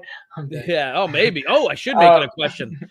Yeah. Look, so she was on The Office, right? Yeah. She was Erin from The Office. She replaced Pam as the receptionist, right? Mm-hmm. In The Office, she had her own show, The Unbreakable Kimmy Schmidt on Netflix. That went for 3 seasons. She's pretty funny, actually. I do like her. She's very funny. You know, I've never heard of her, but close. Yeah, Netflix is Kimmy, exactly. So I guess she's not a very big, right, well-known name. No, no. I think she's recognizable by her face and by her character. By her face, exactly. You see her face, you're like, oh, I know who she is. Well, like, this to me is something like really getting out of hand. Like, people say she's a KKK beauty cat. So this is one of those situations. This is what I'm talking about than I was Donald Trump or Alex Jones. Those are like, you know. Right. This is one of those different situations. This is one of those situations, I think, where cancel culture, you know, needs to take a step back. You know, it needs to, you know, look, people make mistakes. I highly doubt that she was aware. Not only that, I wouldn't even call it a mistake. Like, she was in a beauty contest when she was 18, 20 years ago. What thousands of 18-year-old girls are in every single year and have been for. You know, look, you know, if you're gonna get angry or upset, right? Get upset with the whatever, the ball or the event, right? Yeah. That it's based around. Don't get upset at the people participating in it because they're not. I guarantee even the people who started or like who are in it right now running it probably aren't aware of, like, most people don't know history. Yeah. Like, of anything. How many events do you go to that were probably started like, dude, I go to see Major League Baseball games and didn't allow people of color until 1947. And even then there was like, okay, well, we'll let one guy in. This is really going to affect some of you, but hey guys, just so you know, Mormons didn't even let African Americans into the church until the 1980s. So sorry, it's true. No, it's true. That stuff is true. But if someone is a devout Mormon and they're like, hey, and they let him in now, let him in now. And I'm like, that's the way I look at like American history. But you don't see like this reckoning, right, to cancel Mormonism. No, you don't see this reckoning to do things like that. So you look, there are old and aged beliefs that obviously are not part of the culture anymore. We've obviously moved and look, it's not always like sometimes it's in these companies that are inherited or whatever. You know, they're not always aware of where exactly it necessarily came from, right? And so if we do want to start getting into how can we do things better, do things right, you know, maybe we start looking at. Look at my Jack Attack, the last paragraph. Just sit and talk with someone without yelling, without screaming. And I think you'll see videos of people like screaming at each other and like, I'm like, no one's ever won over an argument by screaming at each other, you know? Yeah, no. And so like with her, I feel like she should apologize. I'm like, should she apologize for something she probably had no idea about? Like they even found like this news clipping from like 1999. Look how old that is. It's in black and white. Granted, all newspapers are in black. Look at that. I want her to come out and publicly unclaim it. So she was 19, a freshman at Princeton U. And it was called the Veiled Prophet Ball. Like she probably didn't know. And I feel like of Love and Beauty, like how is she? And it wasn't even started by. It was made by ex-Confederates. Let's be honest. So here's chances were they were probably racist. I want to bring this up, but is ignorance an excuse? Is that acceptable? I think we have to be Justin. We have to be realistic, right?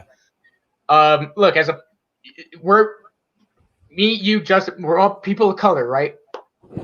Yeah. Obviously, there are things in the past, you know, that happened and stuff that we can all, you know, there needs to be some sort of, we need to work on that, right? Mm-hmm. But I think we have to be realistic. We have to be forgiving and we have to be. So in this case, ignorance is an excuse and it's acceptable. I'm not going to go out and, you know, try and cancel her career or anything because I don't think she was intentionally at that ball 19. Or in that pageant trying to make some sort of statement or political statement in 19, So but that's the thing. I think you have to look at the context of the situation. There are some where it's not excusable, and you have to look at the context and okay, so give me the every time. Honestly, I heard something like this where like people are like, "Oh, this person was a racist." I'm like, "What was the context? What happened?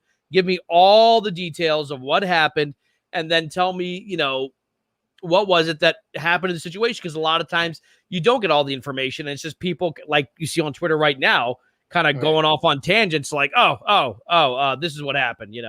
I know what happened. I know what they were thinking. Like, no, you don't. Yeah. All right. Ty is also a white. Yeah. Well, POC can also be, piece of person. Whoa. That's what I thought. I was like, wait, Ty is also a POC. I'm like, Cancel culture Z is going to be the death of free speech. That's what I'm worried about, because then that's the next thing that's kind of connected to it is like, we're going to tell you what you can or can't say. And look, the First Amendment provision of the Constitution protects you against the government. So the government can't come to your house and tell you what to say. Well, they can say if you're having a party with too many people during lockdown, but that's a whole other issue. But now I think the question is like our Twitter, our Facebook, Google, these things are such big venues, and the only no one's using Ask Jeeves anymore, Right. And if people are censored on that, is that a First Amendment issue? And I think that's going to be maybe the big topic of the next 20 years about free speech. Does the internet apply? And, I make the case that the internet is so necessary to daily life. Maybe 20 years ago, it wasn't like you use it sometimes. Yeah. To look at naked pictures or you necessary. do, Yeah. Now it's necessary. And if you deplatform people, even as even someone I really couldn't like and couldn't stand, is that a way conductive to a better society? Because then the other side fights back. Yeah. And then it just becomes a cycle, it becomes a cycle. Now, okay, well, let's wait till the next 4 years so we can get our guy back in.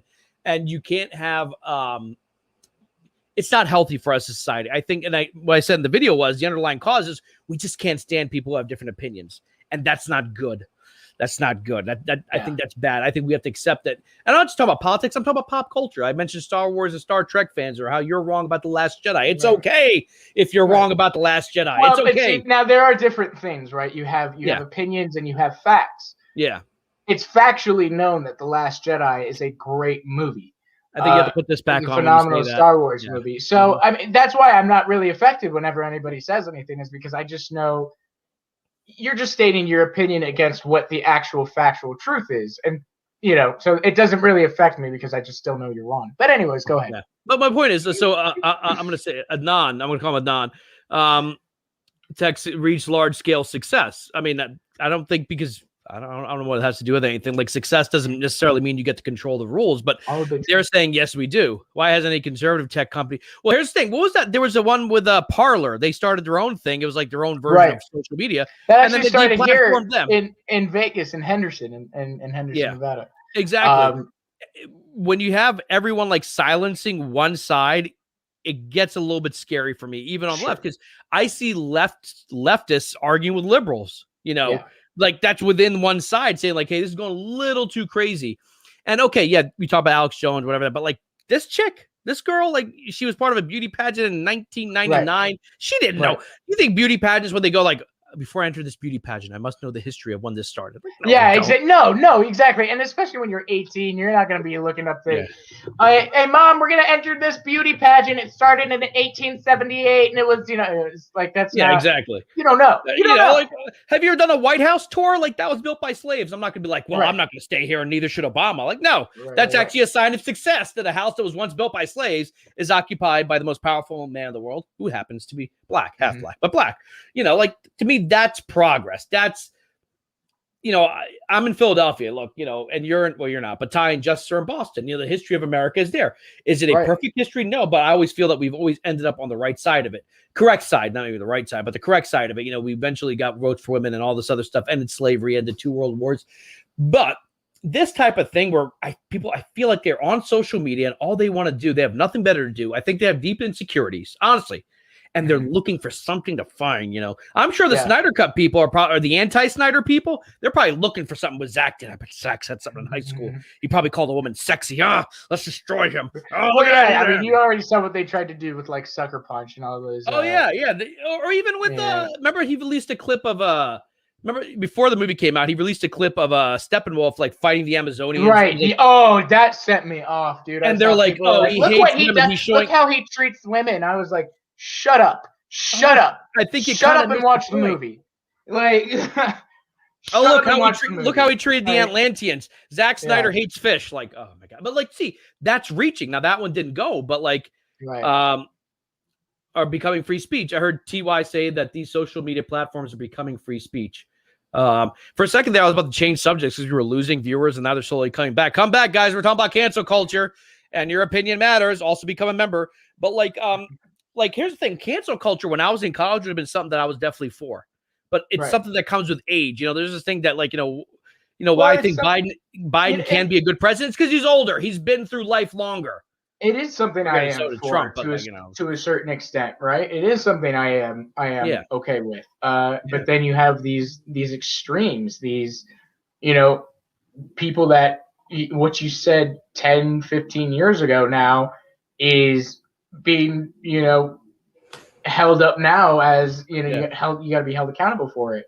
And some of these things is just ridiculous. I agree, but how did we get here? Where the right can be silenced so easily? And that's a really good question. I think society, I'll be honest, we've become more and more accepting of everything. We've become more and more tolerant and accepting of all of these just different things. And I think in a sense, it's kind of, it's created such a gap in generations, right?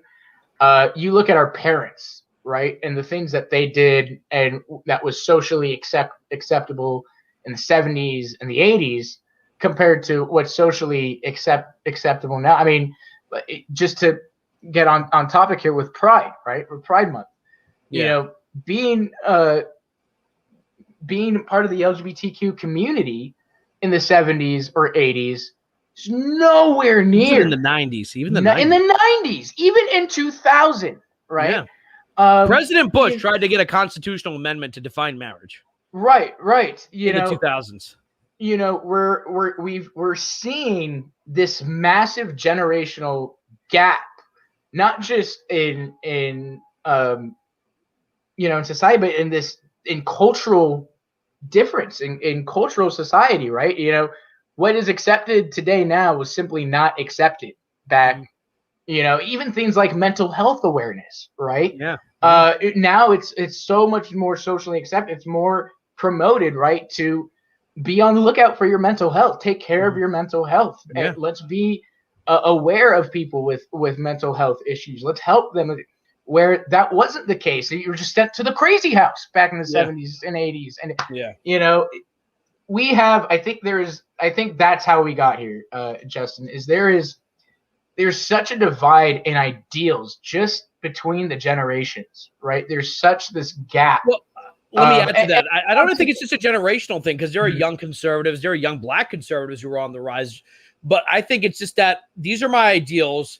Your ideals are wrong. Right. And like, again, that goes back to what I was saying. We can't accept that. You know what? Like back in the day, it was like, all right, if you don't like gay people, then don't be gay. Let them live their lives. You live your life. But now it's like, no, I got to stop them from being gay, or you're a straight white male. Like that's another one I hear that I really think is stupid. Like, your opinion doesn't matter. Like, no, that's not healthy conversation. Like 70% of the country is white. Chances are a white guy's going to say something, but you can have that dialogue. We don't have these presidential debates. I think are ridiculous. They're stupid. They're not actual debates or talking about issues. But then it starts on pop culture because the anger starts online. And go back to the Ellie Kemper thing. Like people are like calling for her head over something she probably has no idea. And, no idea. Yeah. And people like to jump on the bandwagon. I'm like, hey, can we find out what actually happened? Because I was like, oh crap, let's KKK beauty pageant. And oh, okay. So this started in 1878 by some rich white ex-Confederates. Right. How the hell is she supposed to know? Like, who knows? It's an interesting, Adam. The media created a race war. I wouldn't say the media created a race war. I would say they made it worse. They made it worse, and now they made it so now everybody knows about it. Yeah, but no. See, I think they do it for. If you think the media cares about your well-being, they don't. They're doing it for ratings. Because remember what I said last week when. But let's be honest here. There was race wars far before any media came around. Mm-hmm. It's not. It's. I would not say what, the media makes they it seem did not 1000% create it. Sorry, Adam. Look up your history. You'll know race wars have been around far before any but they media. can But they definitely amplified it. They amplified it I'll because give it's you good that. ratings. I'll give you It's that. really good ratings. But like I think to some degree, I think And when I talked about the Falcon and Winter Soldier and how they made that point at the end, I was like, I think Disney thinks Americans are more racist than they actually are. Like they think like everyone at home is like got like a swastika tattooed on their chest. Like I think our generation would be surprised at how many. And here's the thing, right? When we talk about racism, I don't believe. Okay, for example, right? My older grandparents, right, will say things sometimes that aren't, culturally appropriate nowadays. Now, should you be canceled for something they said?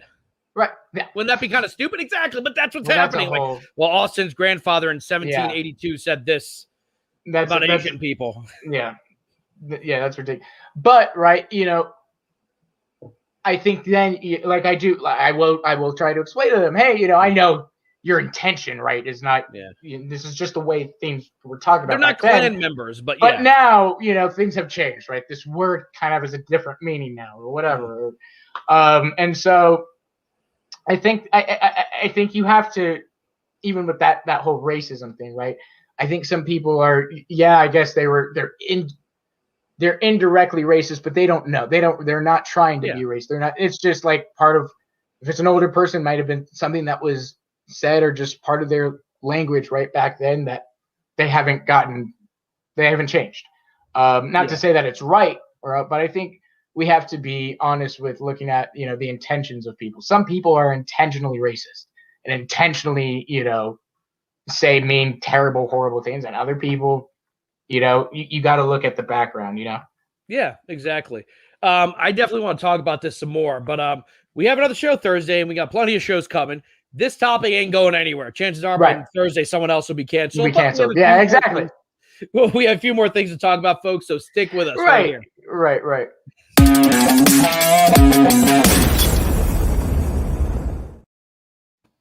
On a completely different note, iCarly and Patrick are coming back. Dun. Oh my goodness! So yeah, this is a totally shit. Pardon my language. It's like we should have saved that for the end right there. I'm like, I know, right? Right, we're gonna talk about race wars, and then Patrick Star. The show starts Tuesday night on Nickelodeon. No, I'm kidding. Oh my god. So they're doing a Patrick show. I don't know if I know you guys don't want to keep. We'll keep talking. Come back. Keep coming every Tuesday and Thursday. I'm gonna come back every day for all of our shows, but that's what we're here for. But they're doing a Patrick show. I don't know if I'm really excited for this one, but like, okay. I mean, Patrick Star was definitely one of my favorite characters in SpongeBob, but they're giving him his own show and they put a shirt on him. Oh, nah. Are they going to neuter the character? Because part of the thing was that he was kind of fat and lazy, but that's considered offensive now. So I don't know if you've ever seen this. There's like a video on YouTube, somebody explaining that SpongeBob is like one of the dirtiest shows. Oh yeah. Mm-hmm. And I saw there's a lot of adult content in I saw this video like when I was like 15 years old, and I was just like, how did I miss? So I'm sure they're probably somebody at Nickelodeon probably caught wind that video's out there, was like, we need to fix some things, guys. There used to be a design, I think, on Patrick's shorts that it was literally like, drawing of what might be on a human starfish, not an underfish. It's crazy, but like iCarly's also come back, I believe. I did not watch iCarly. I kind of missed out on that era, but Adam's still stuck on the last one. He's like putting his shirt on Patrick. I thought he was talking about cancel culture again. I'm like, oh, we're back to that. Right. Yeah. I never watched this. I like that girl, Miranda Cosgrove, because she was in School of Rock, which I love. Right. I love School of Rock, but I never watched this. I kind of moved. I think the last thing for me was Hannah Montana, I think, but like. Right. I watched a little bit of it. But they're bringing it back. Right, they're bringing it back. My gosh, look at the brother now. That dude's been around. Oh Remember my he was in God. Drake and Josh? Oh, is that him? Yeah, he was the crazy theater dude at Drake and Josh. Remember? Oh, okay, In okay, Drake and okay. Josh, they freak out. It's so funny now. All these guys are older and different. And we'll see. I did watch the trailer, right, for iCarly, and they have upgraded, guys. It's no longer Gatorades and Capri Suns. We're drinking beers and martinis now. Oh, In iCarly, yeah, I know. It's kind of interesting to see that. Wow. Yeah. Well, I guess they're. Yeah. I mean, I didn't have a problem with iCarly. I wasn't crazy about it or whatever. What was the other one that Ariana Grande did? What was that called? Sam and Cat, or is that what it's called? No, was that and Victorious? Wasn't she on Victorious or whatever? Yeah, but was it called Sam and Cat or something? Like they run a babysitting service or whatever. That was I didn't want my sister watched it, but I remember like not minding it. You know, I was like, okay, this is pretty entertaining. Right. But yeah, Patrick. Does that mean no SpongeBob anymore? Does he move? I like that. Does he? I don't know. That like the Patrick show. I don't even know. I thought that was going to be like a late night show style thing. So we'll see what they do with that. Wait, they're drinking beer on Nickelodeon, yeah. Wilding out here. And that's the thing, right? So the iCarly revival isn't going to be on Nickelodeon. It's going to be on Paramount Plus. No, the iCarly. That's kind of I like the idea, in that the iCarly revival is for adults. It's for the people that grew up with the show, right? 10 years now, you're an adult. We're going to give you an adult show now with these adult characters.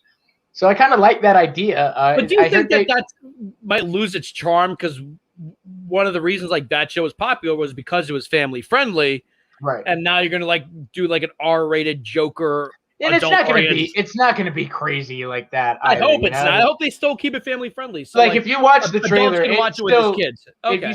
If you watch the trailer, it looks like it's going to be like Malcolm in the Middle more, right? They're going to move. Right. They're going to move from we're just a kids show, to now we're gonna enter some more edgy stuff. We're gonna do they're drinking now. One of them's pregnant. Things like that. So, So I think that's.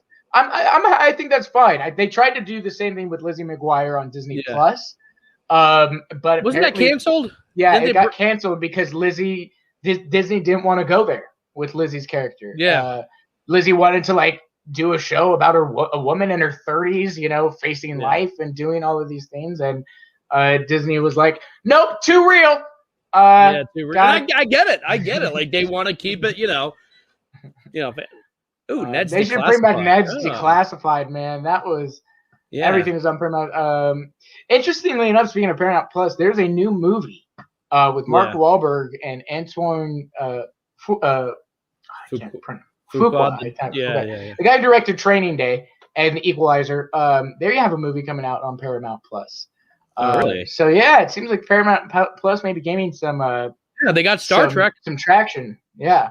And they got the Snyder cut of the Colbert Report. So right. I love like Nick. Nick is just like, of all the shows they chose this one to revive. Yeah. They were like, oh, boy. All right, folks. I don't know. We have one more segment we want to get to, but as we transition over, do me a favor. Tell me what part of the show you liked more. Was the cancel culture a little too real for you? Did you prefer when we're just keeping about Spider-Man? We want your feedback. And no matter what you say, I'm right. Just joking. But please give me your feedback in the comments. Don't go anywhere.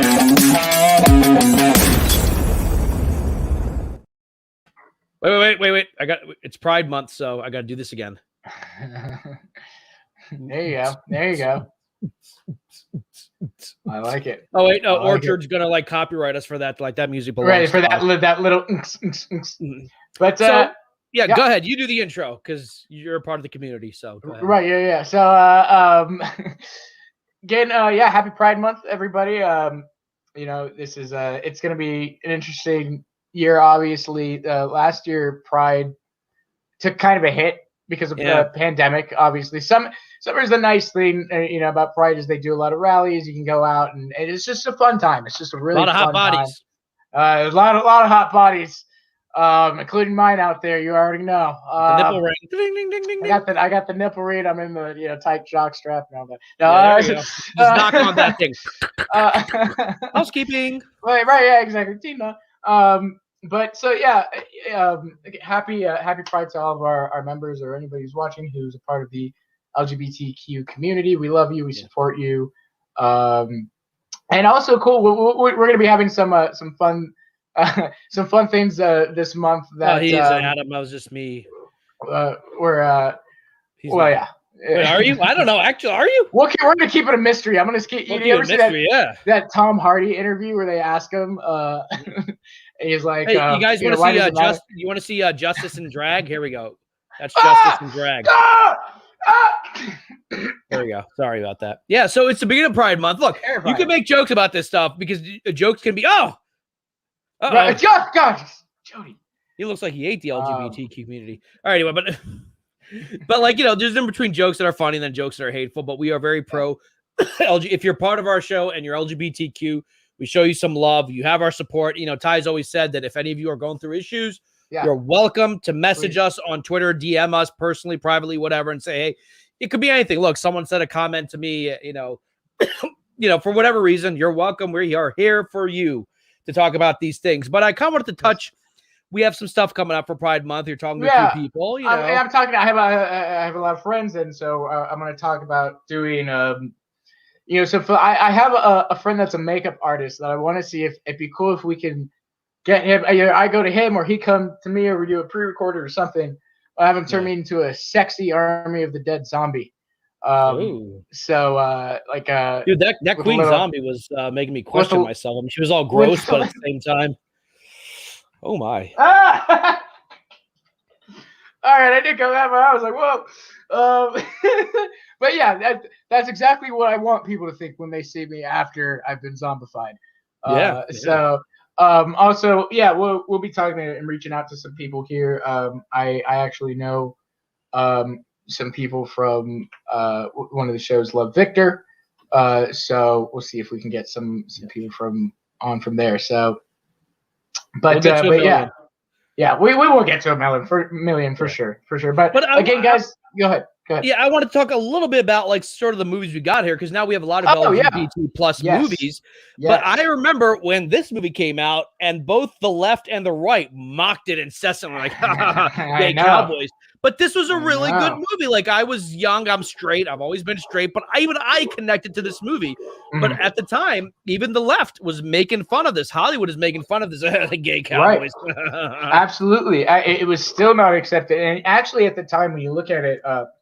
Hollywood itself, right, was pretty accepting of the movie as far as the people in Hollywood, right? Yeah.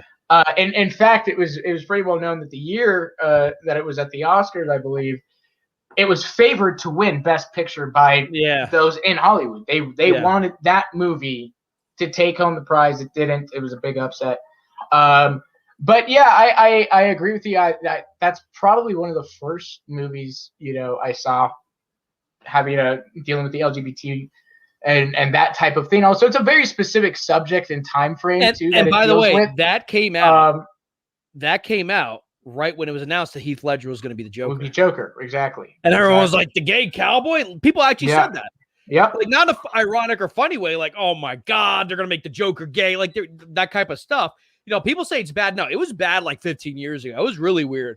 Right. People were really unacceptable. But that was actually a really good movie. It should have won Best Picture. I'm trying to think what beat it. I think it was Crash. Yeah, Crash won Best broke back beat it out. Down. That's a really good movie. Like, even if you're like, oh, that's not my cup of tea, like I probably wouldn't enjoy it. No, dude, you can watch it even as a bromance movie. Like, it's actually really a good movie, and it should have won Best Picture. And then this was another one that kind of came out a few years later. Times changed. It was the Obama era. It started. This was a great movie based on a true story. I actually loved this movie. It's a true story about Harvey Milk. I think he was the first openly gay politician ever elected in America. That doesn't mean we didn't have any before, but at least openly gay. And I'm not really spoiling it for you, but he was assassinated. He was killed. And Sean Penn, I think, beat who's the guy who played the wrestler? Mickey Rourke for the Oscar for this. It was his second Oscar, Sean Penn's second Oscar. Again, another great movie that kind of humanized. And that's the thing where, like, I think Hollywood actually does do things. They humanize gay people. Like, everyone's like, oh, gay people. What are they? Right. What kind of people are they really like? It's like, oh, hey, you ever seen Ellen? You ever see Will and Grace? They're just normal human beings who have a different life than you. That's all. And, like, that's a good eye-opener. Look, I was raised Catholic. My parents, were we're not into this stuff at all. Now they're totally accepting. They're still Catholic. We still go to mass. But like if you say, oh, that's a gay couple, they're not like, oh, 20 years ago, they're like, oh my God. That's just where society was changed. at. And to some degree, Hollywood and movies changed. Like, hey, these are human beings who have normal lives. They put their pants or whatever on one leg at a time. And these movies, I think, really kind of, helped shape that, Yeah. And I think that was, that's kind of the point, of these movies is to make it feel, and it's not that it shouldn't be, we shouldn't be in a place, right, where we need to make everybody feel like this is socially acceptable and all of that. We shouldn't be there. It should just be. But unfortunately, that is where we are at. And I do think, like you said, I think these movies did a great job of doing that. And you look at other movies too, like Philadelphia, right, that deals with the discrimination against people, who were gay at that time, and just the absolute horrible way that companies and people treated them because of their lifestyle. Yeah. Denzel Washington. Woo. Man, yeah, Denzel and Tom Hanks. I think another for that, another more recently to talk about, another really good one is a film called Moonlight, Barry Jenkins. It's called Moonlight by Barry Jenkins. Never heard of it. Oh yes, I have. It won Best Picture. Yeah, I know. I had it ready. I had Moonlight ready, baby. Yeah. It's a shame. More people are going to remember this movie because of the time they screwed up and they said La La Land won. The Oscar debacle. Yeah, I know. But it's a phenomenal movie and story. And, that's another story that is very real and very true, but not told a lot. Yeah, you're right. Told. And, especially in that culture, yeah, it's exactly. It's sort of like a double whammy, like you're gay and you're black. Like exactly. It's like exactly. Brokeback. Oh, right. Well, Brokeback Mountain is a phenomenal movie. Can I tell a Brokeback Mountain joke? It's a phenomenal love story, just in general. Yeah, it is. Really can I tell a joke that I remember like 15 years ago? Mm-hmm. So Brokeback Mountain won a lot of Oscars, but it didn't win Best Picture. Right. And then Bill Maher was talking about the Olympics. He's like, hey, if Brokeback Mountain taught us anything last Sunday, there's nothing wrong with coming in number 2. That's right. Oh my God. Yeah, it took you a second, That's didn't right. it? Oh my gosh. Took you a second. I got it. Thought that was a clever joke because I remember it 15 years ago when he said that joke. I was like, oh my God. Yep. Yeah. I think another great movie too. I was just looking at here. Trigger warning. Yeah. I gotta pull it up. Another good one too. Rocket Man. I loved Rocket Man. Rocket Man about Rocket Man. Yeah, was about Elton John.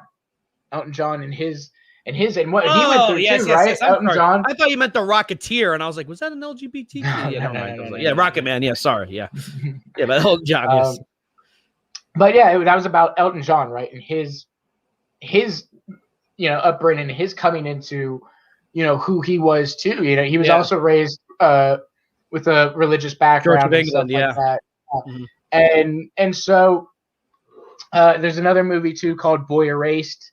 That's a true story. That's very interesting. So I think these are stories that they need to be told. Because I don't think people really realize how, even though sometimes it feels like it, like society's accepted them and all that.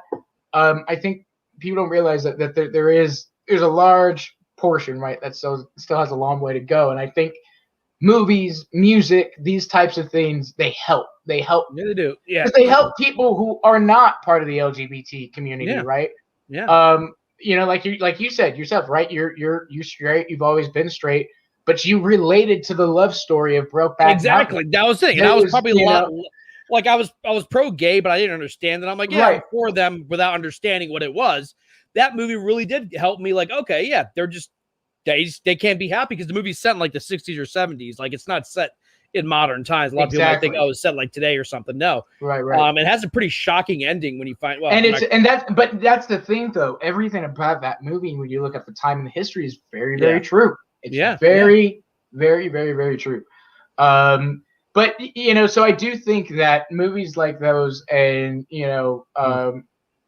even like even I'll be honest, right? Kids in high school, they're still mean. They're still, they're still, they still, bully, the kid that. Yeah, we give a lot of lip service to anti-bullying, but it's still there. Right. It's still there. And, I can only imagine that movies like Love, Simon or, some of these others, help to shed a little bit of light on maybe what some of these kids go through. There was one more that's personally my favorite. And here's the thing: this people look back at this and kind of scoff at that you're making fun of gay people, but sometimes by doing that you kind of humanize them. And that was this movie. I'm sure you've seen it, The Birdcage. This movie, it was a box office hit in the '90s. Robin Williams and what's his name? One of my all-time favorite, Nathan Lane. One of my all-time favorite. Oh my god! One of my all-time favorite LGBTQ movies. Not only is it and that's the thing, right? Robin Williams, he has a reputation, right, of being absolutely, gut bursting, hilarious, and heartbreaking all at the same time. And heartbreaking at the same time, yeah. And this movie is that it's hilarious and it's heartbreaking. And I mean, it's an interesting dichotomy. So basically, for those of you who don't know the story, Robin Williams and Nathan Lane, they run a drag queen show. They're gay. They're gay They lovers. have a son who's going to get married to a girl who's the daughter of a conservative Republican, and the Republicans in the 90s, very anti-gay, played by Gene Hackman. Gene Hackman, the perfect person for it. So he says, look, the senator and his wife are coming to dinner. They can't know you're gay. Right. We have to make you a man. Yeah. So here's the dichotomy. Robin Williams' character, he gets it. He's like, all right, I have to pretend to be straight. And Nathan Lane's character is like, absolutely not. You mean I have to hide who I am? And starts going through some PTSD. Like, I have to hide who I am. And Rob Williams is like, look, we got to do it for the kid. He's our only son. He's getting married. We just have to kind of, roll with it. It's hilarious and it's real. It's so good. I really cannot highly recommend that movie. You'll die laughing just how the scenarios they come up with, because then they got to find a female character to be the mother.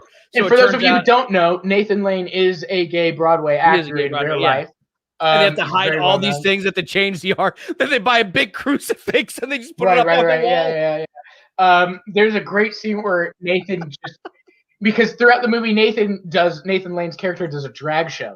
Yeah. And Robin is the manager character, right? So Robin is like the manager producer of the show, And Nathan just does this whole scene where he just loses it, right? He goes back and forth from going, I'm ugly and beautiful, and then he's looking at himself in the mirror, and it's just one of the funniest things, man. The two of them together are comedy. And not only that, there's a scene where they have to act straight. Like, to me, this is something that would probably pick people off today. Like, oh, what do you mean you have to act straight or act gay? Like, it's using those stereotypes to tell you a story. And they have to chew on their food and talk about sports. Like, you got, he drinks his tea like this. Not gay people don't drink their tea like that, but they're humanizing it. He's like, you gotta drink it like you're drinking a beer. Yeah, let's talk about sports. Yeah, let's get in a fight. Yeah, just try to act straight. It's really, I think it's on HBO Max or it's on one of the premium channels.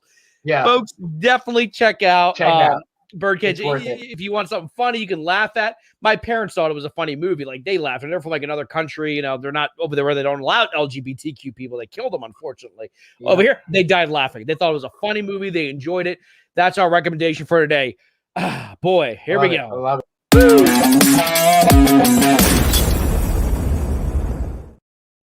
Well, that brings us to the end of our show today. I want to thank everyone for coming out today. I do want to thank everyone who, again, I want to thank our patrons. Remember, if you are a patron or you want to become a patron, switch to YouTube. We have a join button down there. We have super chats. We are monetized. So I kindly ask you, if you want to join, we have a 3-level tier system. Check out Pop Culture Corner's channel. We explain the 3-tier system, how it works. If you want to give a lot, if you want to give a little bit, whatever, it's fine. Number 2, if you happen to see us or watch a video, please make sure you don't hit the ad block. Please don't skip the ads. We really need that support. Last week, we had a lot of support. So anytime, whether it's Morning Pod, whether it's Quick Dip, whether it's Giant with Jack, TY's Corner, what we did on Sunday, anything. Nights of the Comic Roundtable. That's the one I was forgetting. Yep. Don't hit the skip ad button. I know it's a little bit annoying, but it really, watching those ads helps us. And, we're starting to give away stuff. We want to, we're giving away, prizes and knickknacks. We want to do it all the time. I want to get to a point where we can give away something at every show. But in order to do that, we need your support. whatever support you can give, whether it's not skipping ads or if it's becoming joining us on YouTube. I was going to say Patreon, but please join us, please help us, please support it. Tell your friends, tell your neighbors, tell everyone about it. And tomorrow night, we are doing a quick dip into the Conjuring universe. You've never seen the movies? Don't worry about it. We'll fill you in on what has happened. Are these actually based on true stories? Man, whatever. We don't know. But actually, we do know. But people underestimate how big of a franchise is. You're gonna have 3 Conjuring movies, 3 Annabelle movies. That's 6 movies. You have the Curse of La Llorona and the. Am I saying that right? You speak Spanish, right? Yeah, the Curse of La Llorona. La Llorona. You have the Nun. There we go. Where's our picture of Justice again? Yeah, there's Justice. But we'll be covering that tomorrow, and we'll talk about it, and then we'll be doing a showcase show starting on Friday. Probably, I think we're figuring out the details. The showcase is always weird. Sometimes we want to do a Thursday show, get ahead of the curve. But look, folks, support your local theaters. Big shout out to Showcase. We'll be hosting up this weekend. If you're going out to the movies, folks, check out Showcase, link in the description below. Find out your local Showcase. If you can't find a Showcase, go to the movies. Look, we're Marvel fans, we're DC fans, we're Star Wars fans. Those movies get made because the box office is over $1 billion. If we stop going to the movies, they don't get our support. They're not going to make movies like that anymore. Look, we want the Snyderverse restored. The whole point of the Snyderverse thing, we said, make sure you watch the movie, make sure you watch it again and again and again, give it support. So now your movie theaters need your support. Things are opening up. If you're vaccinated or not vaccinated, wear your mask, do whatever you have to, but get out there, take your friends, take your family, go see a movie. We'll be back tomorrow morning with a morning pod. Yes, there's morning podcast tomorrow, guys. Also, also be tuning in this week. Looking out, be watching the channel. Keep your notifications on. Don't forget to press the notifications on because this week we are going to be going live, kind of surprise at sometimes, just to kind of be testing this gaming stream. So we'll probably do another one tonight, where I'll go live and do a stream of Fortnite or Apex or something. Yeah, something. Yeah. Anyway, yeah. And if you guys want to see single player, let me know. I don't play single player. I don't play. Yeah, I might even do some single player of something too. I don't know. So maybe some Cyberpunk. Maybe some Cyberpunk. Yeah, there you go. I got Cyberpunk. Both Cyberpunk. Yeah. But yeah, guys, make sure be on the lookout. Ring that notification bell. Follow us, like, share, subscribe, all that fun stuff. We love you. You guys are the best. We can't thank you enough. And yeah, man. Yeah, there we go. There we go. Quick, morning pod in the morning. Quick dip tomorrow night. Thursday, we're going to have Jivin with Jack. Game streams at night. Yeah, there we go. So remember, folks, give us your support because we do it for you and we do it for the culture.